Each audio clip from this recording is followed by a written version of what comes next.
Glad to have you back. Those who join extremist groups tend to have lower levels of religious or formal education and less understanding of the meaning of religious texts. The United Nations says poverty and state violence, not religion, are driving young Africans to join militant groups. And joining us to talk more about this is Human Security Manager ActionAid's Olajuyigbe Gbenro. Thank you for joining us. First off, how apt is this statement from the United Nations? Oh, this statement is very apt, and I just want to lay the foundation that is particularly apt in case of Nigeria, a country where you have you plug the graph and what you see is unjust wealth vis-a-vis unjust poverty. Of course, these are drivers that radicalization needs to latch on, and of course, basically these are drivers of crisis in our community and society, including the northeastern part of the country. And it seems that because youths are kind of gullible, and like you said, because of the decay in the system, terror groups are latching on that to influence them. But then, what is the role of the family, of governments to let youths understand that they have to be law-abiding? Well, you have to understand the concept of society. Most of the responsibility of individual and that of family have been surrendered to state. State is expected to regulate a lot of things. There is a limit to which the family can do. In terms of moral upbringing of children, well, that can be achieved. We may say that family has role. But then, as of governments to let youths understand that they have to be law-abiding?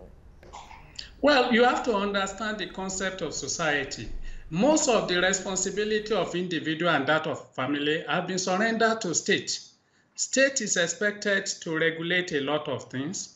There is a limit to which the family can do. In terms of moral upbringing of children, well, that can be achieved. We may say that family has role. But then, as children continue to grow up, society play more influential role than the home. And of course, it is at this level you begin to see a lot of manifestations of the problem we have. When you have a society that has shut a lot of people out in terms of economic activities, in terms of access to education, in terms of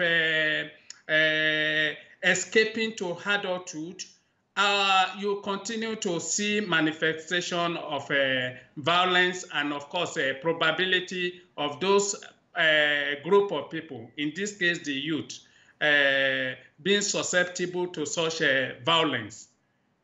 And since we are hearing that religion is not even an indicator in influencing youth to join terror groups, where does that leave the world? It seems it's even more scary than earlier thoughts.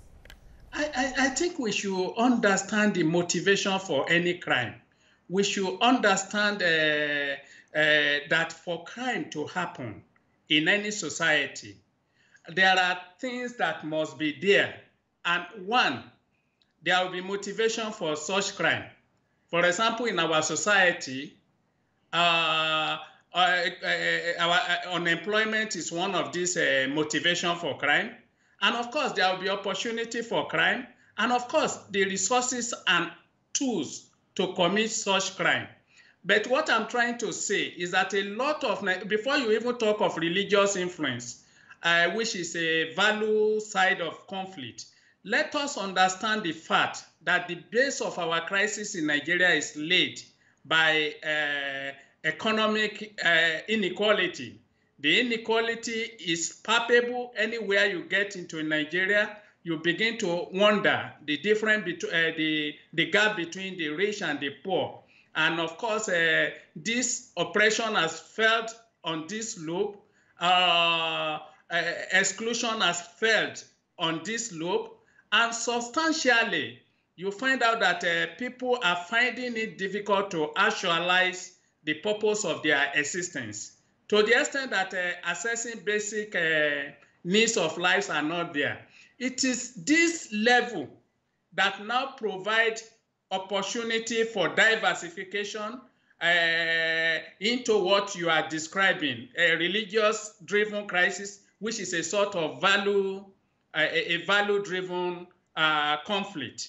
So the foundation is basically laid by economic and, of course, being driven by extreme inequalities that you have in our society today. I think, in summary, it's apt to say that most of the crime you see people perpetrating in our environment are actually prepared by the state, who hardly care about what happened to citizens.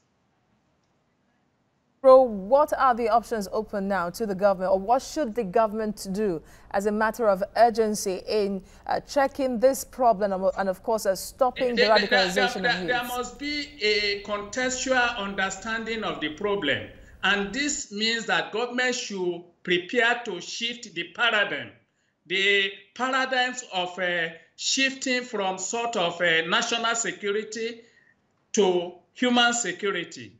The problem, you now begin to wonder, after killings of several Boko Haram insurgents, after liquidating a lot of armed robbers and every other thing, why are we having these challenges in our society?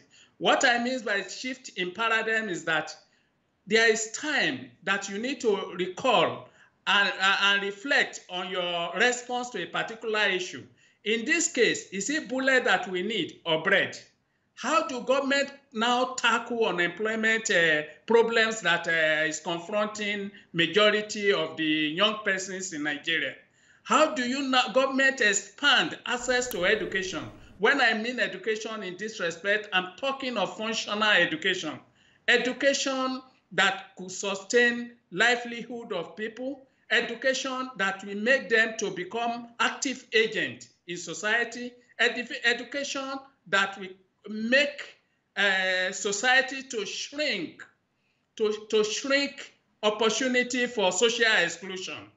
These are sort of strategies that can be adopted. We'll have to stop it there because of time. Like short-time solution to problem, but in long run, at least the effect will be seen. Thank you very much, Gbenro Olajuyigbe, for your analysis on TVC News. You're a human security manager of Action Aids.